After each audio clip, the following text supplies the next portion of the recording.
What's up, YouTube? I'm here with a chance to interview another peer of mine who works at General Dynamics Electric Boat, which is a subsidiary of General Dynamic Corporation. They are primarily located in New London, Connecticut, and they're known for creating submarines for the United States Navy.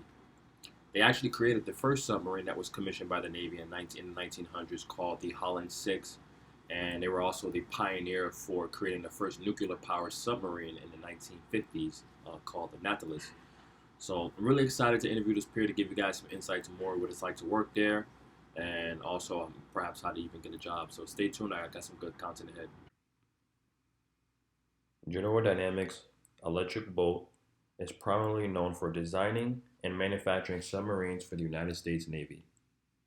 The company's main facilities are a shipyard in Groton, Connecticut, a hull fabrication in Quonset Point, Rhode Island, and a design and engineering facility in New London, Connecticut. Electric Boat has been the pioneers of submarine technology for the United States military.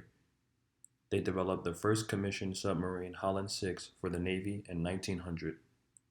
The success of the Holland 6 generated demand for more submarines. During World War II, the company built over 74 submarines for the Navy. Decades later, Electric Boats developed the first nuclear-powered submarine, Nautilus, in 1954, which was revolutionary at the time. They also built the first ballistic missile submarine, USS George Washington, in 1958 or 1959. Since then, Electric Boat has established itself as an excellent engineering company with an extensive track record of success with regards to naval warfare technology. The combination of great workmanship, leadership, and engineering is the main reason for their success. Before I get to the interview, if you guys could hit that like and subscribe button, I would greatly appreciate it. But stay tuned, I got some good content ahead. So, what's up, YouTube?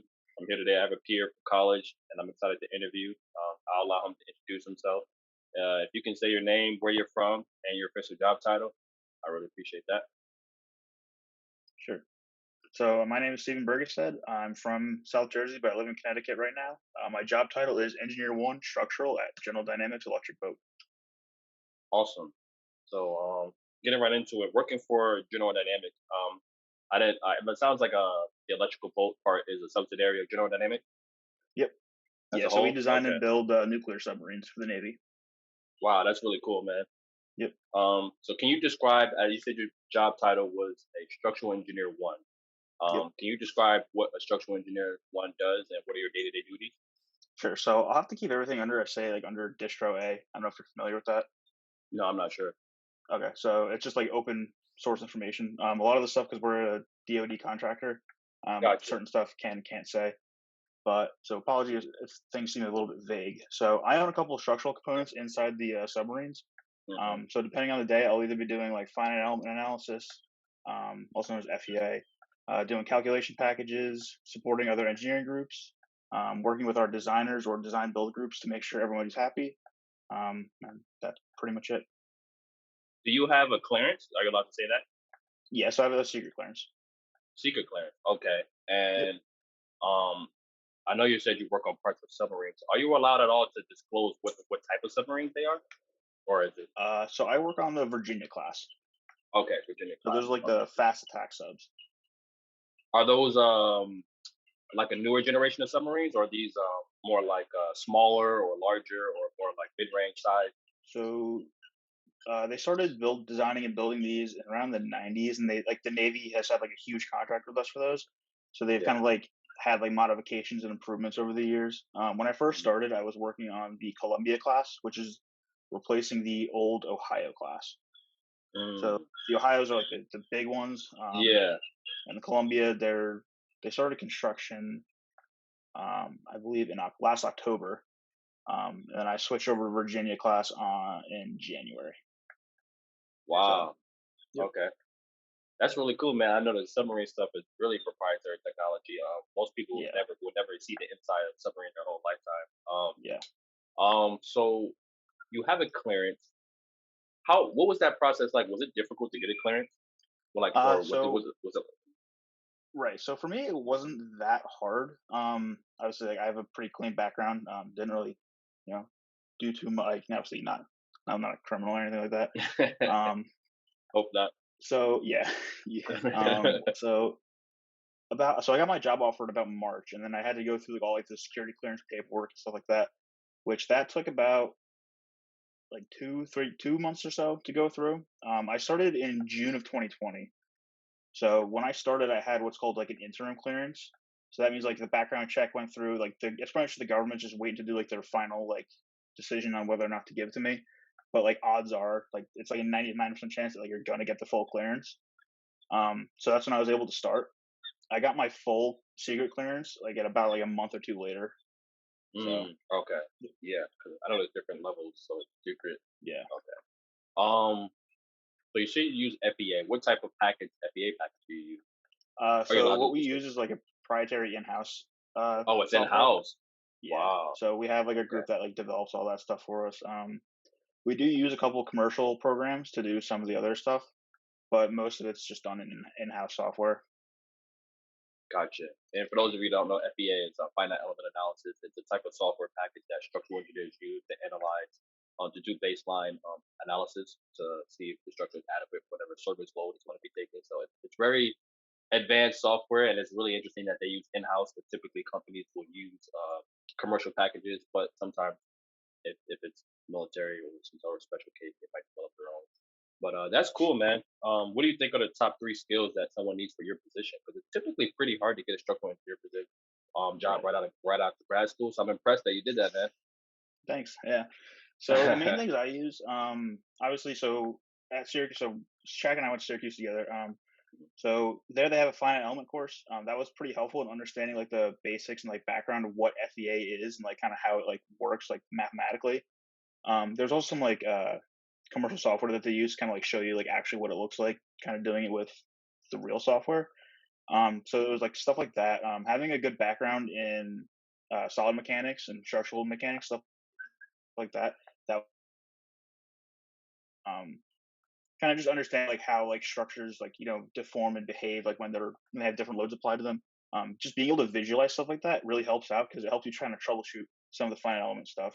Because a big mm, thing with like these computer softwares is like garbage in, garbage out.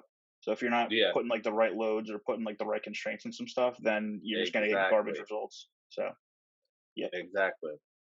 Yeah. So engineering is a lot about creating models, but the models are only as good as the assumptions you make and the information you put into it. You know what I mean? So yeah, that's a and pretty like cool being part. able to justify those assumptions is a big Mm. part of it.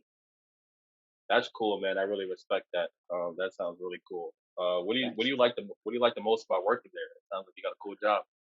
So the things I like the most about it are doing like the finite element analysis, writing the calculation packages. Initially, I wasn't a huge fan of like the project management aspect of things, but it's kind of warming up to me now. Just getting kind of used to it, dealing with the different groups and people that have like different stake in certain parts, and kind of understanding what their requirements are and like kind of how that intertwines with what I do. So kind of making sure everybody's on the same page and like making sure everything's good to go is kind of it's warming up to me. Gotcha. So So when you say project management, you mean all the like meetings and all the things like that type of paperwork? yeah, yeah. So like getting feedback from like other like design groups and stuff like that, and making sure that like they're happy with it, we're happy with it, stuff like that. Gotcha. No, I totally get that. I totally get that. So it sounds like you actually enjoy the software package that you use. Do you use CAD at all? So we actually have a separate group that does all our like CAD design work for us. So they're like a union, so they kind of get to do all that stuff. We can tell them like what like kind of like what to do, sort of, but we can't actually go into the software and like do the CAD work ourselves. That's one thing I wish I Oh, was able to do, but because like I got that a lot of that CAD experience, like doing like extracurriculars in college. But like being able to not be able to do that at my job is kind of sucks. But like I get it though, and they are yeah, very good at what they do because they yeah. don't do just the CAD work. They do like a whole bunch of behind the scenes like paperwork and documenting stuff. So I respect what they do. No, yeah, that's really cool that you brought that up. I forgot to mention that too, because I work in the composite sort of airframe group, structural group, and I do design changes. So I work with the CAD models. But Okay. when I do need FAA stuff, I have to send it to the FAA group. So I never thought that our Uh, group they don't change the models either. I realized that we change the models, but they do the FAA analysis. And right. yeah, it's always interesting how in the industry they break it up so that one group that can Yeah, typically does everything. So that's yeah, I agree. I want to do FEA stuff, but it's like I can't, because I'm in a different group. But right. that's cool, man. What do you think is like the most difficult part of your job, or what do you like the least about working? All the paperwork and how redundant it gets. So, um, Yeah, it's very redundant. yeah. So I was actually just checking earlier. This is like public information. So, in the '60s or so, the Navy lost one of their submarines. It's like the USS Thresher, and after that, they implemented like a bunch of quality control programs. Um, so one of those I deal with pretty much on a daily basis. Um, it's kind of annoying because like, okay, you got to fill like all these like checklists and all this paperwork and stuff, but like all it is just quality assurance that the Navy knows they're getting like the best quality boat that they can get. So I get it, I understand the rationale behind it, but like, man, is it kind of annoying having to deal with the same stuff day in day out. But Yeah, man, that's the one thing I never really thought about because that was always my least favorite part of engineering was writing reports after you did yeah, all your. We would do all the so like even in the industry, you got to document everything for audits, for quality purposes, for documentation like this. But it's a part of yeah, the job, man. Part of the yeah, job. it is. Um, so what's the coolest thing you've seen while you've worked there? So the coolest thing I've seen. So I went on a shipyard tour a couple months ago. So the way our company is set up is that the main shipyard is in Groton, Connecticut, and then across the river is the New London office, and that's where I work.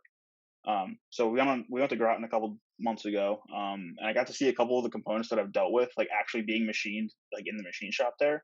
So that was pretty cool. Um, it gave me like that like satisfaction from like Formula SAE and like being able to like see the parts in like physically in your hands that you've designed and worked on, and like Mm. that was really cool to me. Being able to see it in real life instead of seeing it on the computer screen. So have you been able to go inside any of the submarines? Anything?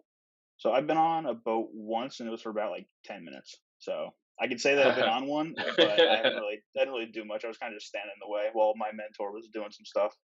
And how are you close to the manufacturing? You said you're not too far from the courtyard or the. Are you close to the Yeah. So manufacturing or where the boats are? the whole ship started of the boats and stuff like that. They have like a huge machine shop. There's a shuttle that runs between the New London office and Okay, the Groton shipyard. So that's cool, man. yep. That's cool. And is that primarily all you guys do there? Is design submarines, or you guys design other components? So there's some stuff that they do. I'm not too familiar with some of the other stuff, but yeah, they do like some sort of they'll do like design and overhaul to Okay, like older gotcha. submarines. Older submarines refurbishment. Yep. Gotcha. Yeah. Okay. So getting into, I want to talk more about your experience in terms of applying and getting to it. Well, what was the application Sure. process like? Did you apply online, or did they reach out to you? So I went to the career fair at school, Career and fair. so they actually had a bit of a reputation for like giving interviews out like candy, quote unquote. 'Cause, I mean, they kind Mm. of did, but that's because they just had like a huge hiring need. They had just needed to bring on a lot of people quickly.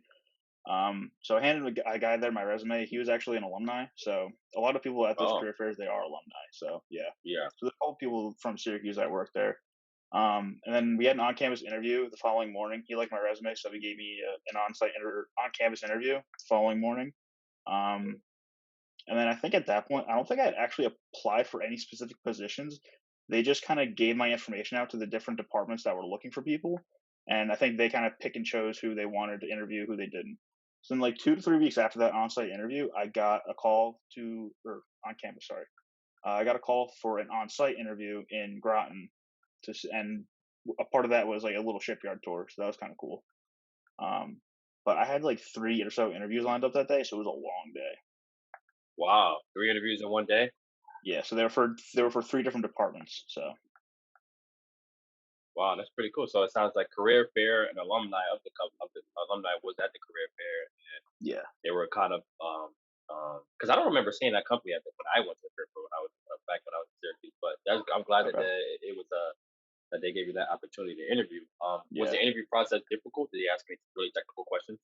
No, so during the on-site interview, I spent a lot of my time talking about like the extracurriculars I was part of. So Extra. Formula SAE, the Rocket Club, stuff like that. I talked about like a research project I did one summer, but most of the time was just spent talking about like the Formula SAE stuff because I just knew all that like technical info like the back of my hand. They asked a couple technical questions, but compared to some other interviews I've had, they were like softball questions. They were They like were softball. pretty easy, yeah. Like So it And I wasn't was gonna that bad. okay, yeah, because I know some of these companies have this reputation for asking questions. But I know you spoke Yeah. about Formula SAE. I was gonna ask, what do you feel like made you stand out the most? But I feel like going in that direction. Do you feel like Formula SAE what kind of made you stand out?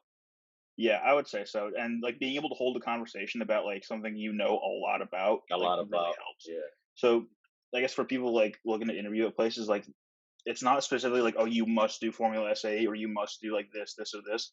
Just have like doing a technical project and knowing all the details about it and being able to like walk through like step by step what you did and why you did it is just a why you did it. really incredible thing to do.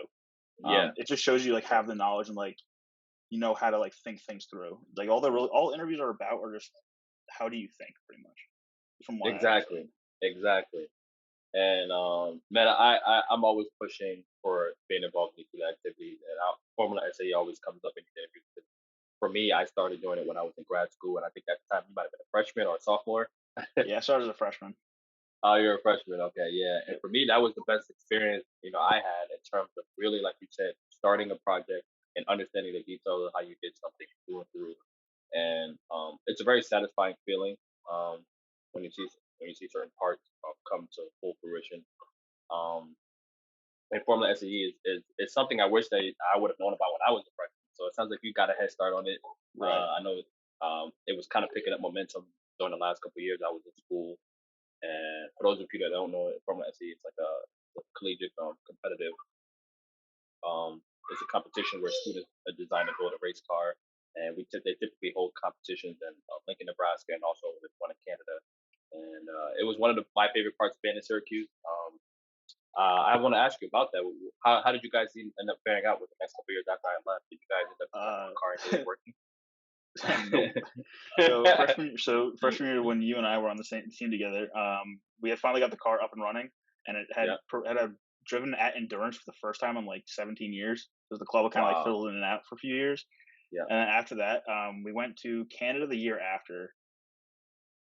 We could not noise Oh, so you're breaking up one at second. all. Like we just could not pass the noise test. So they test the engine noise to make sure it's below a certain value, like Yeah. sound reading. Decibel. And we just couldn't pass it. We didn't have the time or like the resources to do so. Yeah, it kind of sucked. We also had a bit of a problem passing the technical inspection itself. Gotcha. Just dumb stuff that we should have caught earlier, but we didn't. The year after that, junior year, we went back to Lincoln, Nebraska, and same deal. We actually couldn't get through technical inspection. We had a lot of engine troubles, so there were some like electrical problems um, with the spark plugs. The fuel pump was doing something weird. We tried using this new like what's it called? It's like a PDM, like a the power distribution module. Sorry, there you go. So it was like not sending the right signals to like the engine component, so it was like flooding the cylinders with gas, and like it was just creating a big hazard, and we just couldn't get it fixed in time to actually pass Mm. technical inspection. So that one sucked. And then the year after that was 2020. They canceled the competitions because of coronavirus. Oh, that's So right. yeah, and I'm Man, not sure how the team's doing now to this day. I don't know if they went this year. I'm gonna go with they didn't. they didn't. Yeah, this is the recovery year.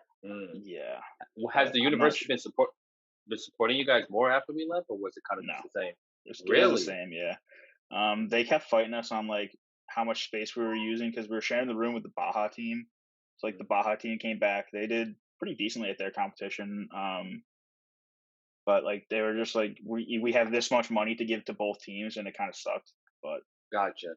Gotcha. I mean, it was nice because a lot of the people on the team worked in the machine shop, so we were Mm. able to keep it open like 24/7 if we needed to.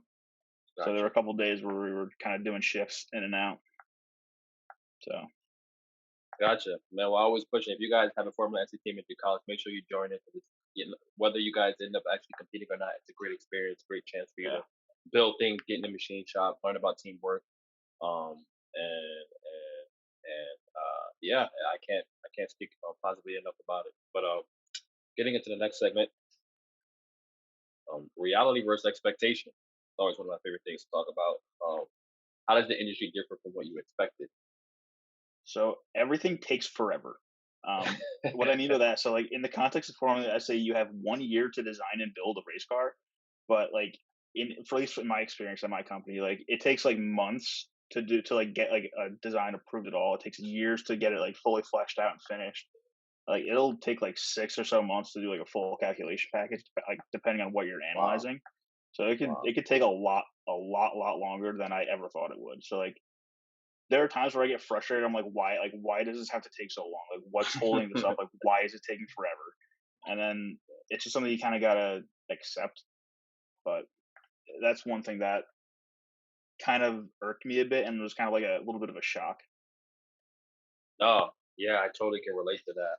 I design changes can take months. The more, especially the more critical the part, because I work in composite design.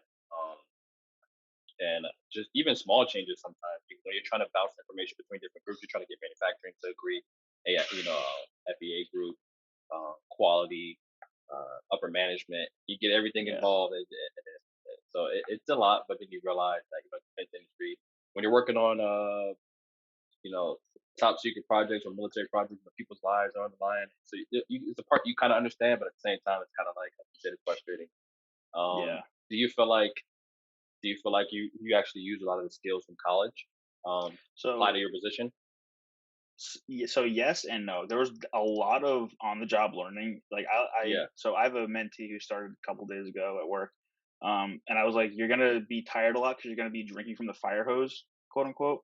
Because like it's just so much information you have to like learn like ASAP. And so it is just like exhausting learning all that stuff. So some of the main things that translated for me were just like that background knowledge of solid mechanics and finite element analysis. Because I did a lot of FEA for the Formula SAE team for the Rocket Club stuff like that. So like I knew kind of how it worked, like in the broad sense of the word. But it's more so like when I started my job, just kind of having to pick up on the different intricacies, sorry, of the different software. So like learning how the proprietary software worked, learning how some of the other stuff worked, and just kind of getting a feel for that. But then being able to actually understand and like the background in solid mechanics will really help there. So yeah, it sounds like for you, solid mechanics and FEA courses were the ones that obviously benefit you the most. Those Right. ironically were also some of my favorite courses and the ones that were the most easy for me to understand because I could actually visualize things. So it's really cool that you were able to get that position at the FBA, man. That's impressive, man.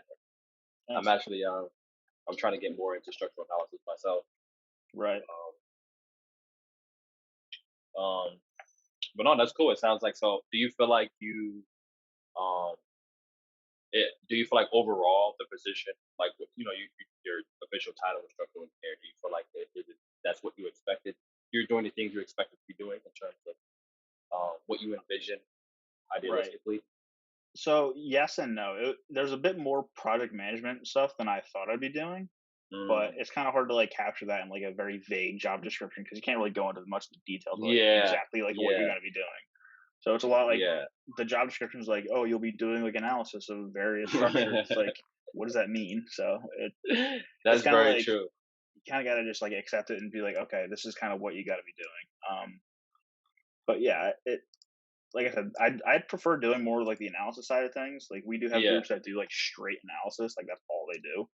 But Hmm. I do, like I said earlier, the project management stuff is kind of warming up to me. Like being able to like own like a component or a structure and like kind of having that say in like how the design progresses. Yeah, yeah, I agree. That part started to warm up for me too. You get eventually get used to the documentation. You get used to um like you said, owning the whole part. We do dispositions, repairs, everything.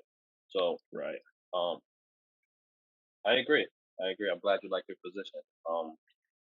So overall, if you had to rate your company, if you include the pay, the benefits, the work culture, Right. uh, I know a lot of people get nervous because they're like, "Oh, my employer is going to see this," but it's like I try to say, "Hey, give me an honest opinion. 1 out of 10. How would you Right. rate your current job?" Right. So I've only been here for about a year. So right now I'd give it like a 7, 7.5. Benefits pretty good. Salary's good. Defense job. The salary start out pretty high coming out of college. The work life balance is probably the best thing I have to say about it. So like there are times where I'll work like 45, maybe 50-hour weeks if I have like a strict deadline, but 9 times out of 10 I'm working like 40 hours a week and clocking out and being done with it. That's good. There like I've never had to work a weekend. That's like something I kind of refuse to do. It's a good habit to get into. Um, the general sentiment on sites, some like I've seen on like Glassdoor, just kind of looking up what other people say about my company. It's a good place to start your career, and again, I'm only a year in, so I'd have to agree with that. We'll kind of see how it goes. Like the longer I stay. hmm But yeah, so the work life balance is something that's pretty important to me. Being able to kind of just like get out of work and just not think about it is really good. No, that's really important because I know some people where the work life balance is that's great. Um, so yeah, no, that's pretty high, man. Like 7.5. That's really good for a company, man. And it sounds like you're in a good position, a good job. You only been there about a year, so you still got time to kind of move up or move to different Yeah. departments. So Yep. no, that's awesome, man. I'm glad that you're in a good company.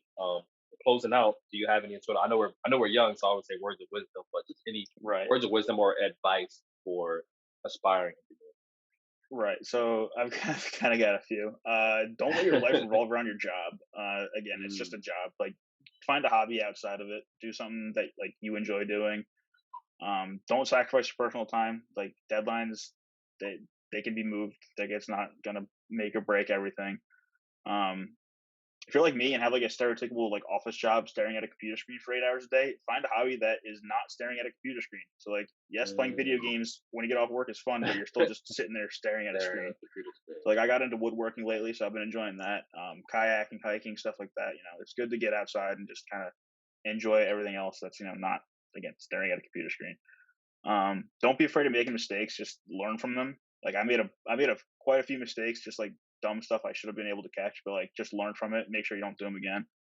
Um, one thing that I've noticed too is learn how to take criticism. I've run into a few people at my job that take like comments on their work like they're being attacked personally. Don't take it personally. It's just a Mm, comment. That's all it is. Just fix it or talk. It's believe me, they're not personal. Um, that's pretty much it. Yeah, that's all I got. that's really good advice, man. Especially the part about not making your whole life around work. You know what I mean? Yeah, I think you're a better employee as a whole if you have a life outside of work and you yeah, exactly. have hobbies. You know what I mean? For me, like I try to do, but I go to the gym. I do martial arts. You know what I mean? Like, you got Right. to get outside and live. Like was we're at our desk all day. But even at work now, I try to like lunch breaks. I take walks just to like Yeah. get outside. So that's great advice. And Yep. like I said, taking criticism that's really important because when we're coming in as a new engineer, as an engineer one, engineer two, you're going to make mistakes. So Yeah. one, you have to be humble and be willing to take in that criticism because just be willing to learn and grow because especially when it comes to being because the more likely you are to take criticism and change and grow, the more likely you are to get promoted. People will see you as a friendly person. Like interpersonal skills are very important. So Very. if you're very difficult to deal with, people don't forget that. You know what I mean? So when it comes Yeah. time for promotion, they're going to remember, oh yeah, this person's really technically sound, but every time I gave them a slight criticism, they blew up, and they're more likely to Yeah. promote somebody that's more. So that's really good advice, man. That's really Yep. good advice. It sounds like you're on a good path. Yep. Yeah. Do And you have any? like I don't. I guess Yeah, go just ahead. kind of circling back on that. Like letting your life revolve around your job. Like I don't like the people who like to brag about working for like 80-hour weeks. Like I don't get that. Like No. you don't. Like what else do No. you do? Like come on. Like Exactly. enjoy your life. Like Exactly. you're like obviously we're young. Like you got to enjoy that time while it lasts. Like Yeah. you don't get that time back. That's So that. Wow. Wow. That's great wisdom. You know what I mean? Like you don't yeah, get this time back. And I would say that like, well, we're young in our 20s. We gotta enjoy this because when you get older, you're not gonna be able to do the things you can do now while you're young and healthy. So you exactly. don't get that time back. So yeah, I Yeah. agree. Yep. What? Yeah. So yep. Yeah, That's man. Yeah, man, that's some good wisdom there. Well, thanks, man. I really appreciate you sharing your testimony. It sounds like you have a really cool job, man. And congrats. I know it's only been a year, Thank you. but congrats on Yeah. getting that position. It's certainly inspiring to me. I want to get more into structural analysis, so we Right. should definitely keep in touch. But Sure. Thanks. um no problem. So thank you guys. If any of you guys have any questions, please leave them in the comments. I'll try to get back to you soon. But until next time, guys.